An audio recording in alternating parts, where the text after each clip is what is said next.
Ciao, io sono Flavia di Letture Metropolitane. Oggi siamo nella libreria asSaggi per incontrare e fare due chiacchiere con David Hepworth, che ha da poco pubblicato con Edizioni SUR questo libro, 1971, l'anno d'oro del rock. David Hepworth è un critico musicale inglese molto, importante e si è concentrato su questo anno, il 1971, grazie anche a Martina che ci aiuterà nella traduzione. Allora, la prima domanda è una domanda semplice per chi non ha letto il libro. Perché il 1971? Well, because many of the records made in 1971 still live for us today in a way that the records of 1967 or 1974 don't quite. You know, this started as a column I wrote in a magazine, and the headline of the column was 1971 was the annus mirabilis of the rock album. And I wrote this column in a hurry, like you usually do. And unlike many columns, I didn't regret this at all. I thought, no, the more I thought about it, the truer I thought it was. Because, for instance, for people who don't know, 1971 is the year of Carole King's Tapestry, of Led Zeppelin 4, the Rolling Stones' Sticky Fingers, of Rod Stewart's Every Picture Tells a Story, Joni Mitchell's Blue, Marvin Gaye's What's Going On, Sly and the Family Stones. There's a riot going on, stop me if I've bored you, But these are records that everybody knows. And the point about them is that they sound as good to us now as they did at the time that they were made. So those are the records. There is also many events took place in 1971 that kind of set the ground for the world we still live in today. For instance, 1971 was the year that the Beatles officially had broken up. They broke up at the end of 1970. But they were still active individually. George Harrison, All Things Must Pass, John Lennon, Imagine, Paul McCartney's Ram, and so forth. But in summer, in August, Madison Square Garden, George Harrison put on the Concert for Bangladesh, which was the first big fundraising, consciousness-raising rock spectacular. And it still is a template that's used today, regularly. It's also the year of the first Glastonbury in the UK, which was actually a very small-scale thing. To give you an idea of how different Glastonbury was in those days, if you look at film on YouTube, you can see people at Glastonbury in 1971 driving their cars right up to the stage because there were so few people there. But Glastonbury, the whole idea of going to the country and enjoying a lot of rock and roll, all started in 1971. Now, go on. Yeah. Have I talked too long? Sorry. I didn't know whether to stop or kick me if I talk too long. Oh, Just she's boss. Okay, please kick me. You can edit this, it doesn't matter. Lo bloccherò se parlate. Qualcuno dice che scrivere di musica è come ballare di architettura. Com'è cambiata la critica musicale, il mestiere di critico musicale in questi anni, visto che lei ha cominciato parecchio tempo fa? So they say that writing about music is like dancing about architecture. Yeah. Since you're I never regarded myself as a music critic, because music critic always suggests somebody with stroking the beard and getting rather furrowed brow and rather academic about it. That's not what interests me. I'm interested in popular music partly because of the music, but also because of the personalities, and also because of the business, and also because of the careers and the fashion and the kind of wider world. And so that's what I've tried to do in this book. It's not just about music, it's about the world that this music took place in and how it was affected by the world and how the music affected the world. So I don't regard myself as a music critic. I regard myself as somebody who tells stories around music, and that's what I hope this book is. Lots of good stories and lots of good reads. It's there for entertainment as well as education. Okay.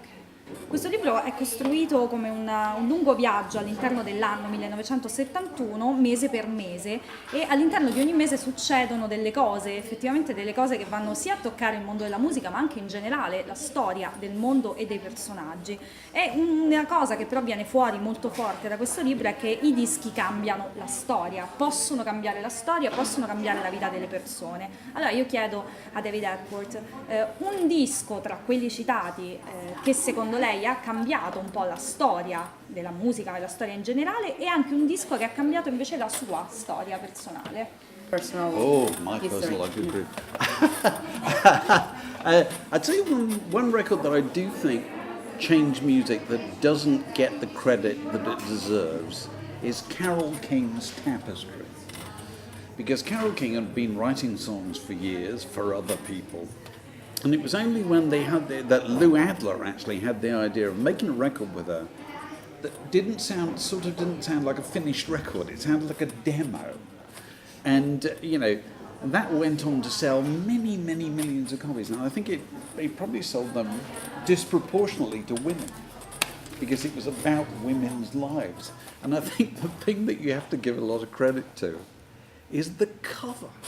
You look at the cover of Tapestry, and there it is, her in a home, sitting by the window with a tapestry, with a cat. It's a domestic image. And Lou Adler, who produced it, said that Carole King has the voice that every woman likes to think she has. And I thought this was a really good point, because it's a kind of modest internal voice, So that's the record that I think doesn't get the credit that it deserves. The record that has grown on me most in the years since, which I think is just remarkable, is Who's Next by The Who. Which was, he started off, it was going to be a massive double album, it was going to be an opera, a concept piece, whatever, but Glyn Johns, God bless him, the producer, sat Pete Townsend down and said, "Nobody understands this, Pete.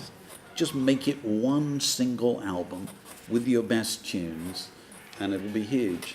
And it starts with a song that is still very familiar to everybody, which is Barbara O'Reilly, which is played nearly every time I turn on the television. Barbara O'Reilly is played, which opens with the synthesizer used as a kind of percussion instrument, which nobody had done before as a rhythm instrument. And then the drama of the piano and the drums and the guitar and all that. And it still makes the hairs on the back of your neck stand up all those years later. E ricordiamo tutti la scena di Dr. House, dove lui suona l'intro e poi parte tutta Barbara O'Reilly. There's a scene in House, the Dr. TV House, show. yeah. With It was CSI, wasn't it? Used in yeah. CSI. It's in everything. Because it still sounds wonderful. That's why it's in there. Yeah. E le ultime due domande più veloci, allora una è un po' provocatoria, volevo chiedere se ha nostalgia della musica e del mondo della musica dell'epoca. No, I always say, and I've written about this in the book, that many things about life in 1971 were not very pleasant at all. And for instance, I wouldn't wish an evening of 1971 television on my worst enemy. It's terrible. Whereas the music of 1971 still sounds extraordinary today, because I think it reached a perfect point where they had just enough technology and not too much. They had just enough time and not too much. They had just enough money and not too much. And that can't go on forever, but it was in perfect balance at that time. If I can just tell you one story which you might want to use and you might not. To give you an idea of how it worked in 1971, at A&M Studios in Hollywood, they had 3 studios. The big one, the medium-sized one, and the small one. In the big one, they had the Carpenters. In the medium-sized one, Carole King was making Tapestry. And in the tiny one, Joni Mitchell was making Blue. The best piano was in the little one. And Joni Mitchell wouldn't let them borrow it. So when she wasn't there, they rushed next door, got the best piano, and recorded 3 songs in one session before she came in. They did things quickly, and they were all the better because they were done quickly. Ultima domanda che riguarda anche noi di Letture Metropolitane. Noi ci occupiamo di libri e di lettura sui mezzi pubblici, quindi di lettura durante gli spostamenti. Mi sembra giusto chiedere a David Hepworth se c'è un disco che secondo lui è perfetto per la lettura negli spostamenti però dei mezzi pubblici, quindi anche di spostamenti in città metropolitani, un disco metropolitano. Well, it's a terrible thing to say, but actually the perfect 1971 record to play in your headphones while you commute is Nick Drake's Brighter Later, which came out in 1971, and nobody took any notice of it because there were too many other good records. But it still sounds wonderful in the foreground, and it also sounds wonderful in the background. There's one book from 1971 that I would recommend because it still stands up really well. I don't know if it ever meant anything in Italy, but it's a British book, but it made a film of it, which is The Day of the Jackal by Frederick Forsyth, which is about a plot to assassinate General de Gaulle, and they made a film of it, and it's the absolute quintessential taut thriller. Still, I'd still recommend people read The Day of the Jackal by Frederick Forsyth. Ok, grazie mille a David Hepworth per essere stato con noi. 1971, l'anno d'oro del rock, edizioni SUR. Grazie a Martina Testa per averci aiutato a comprendere, grazie a asSaggi che ci ha ospitato. Mind the Book.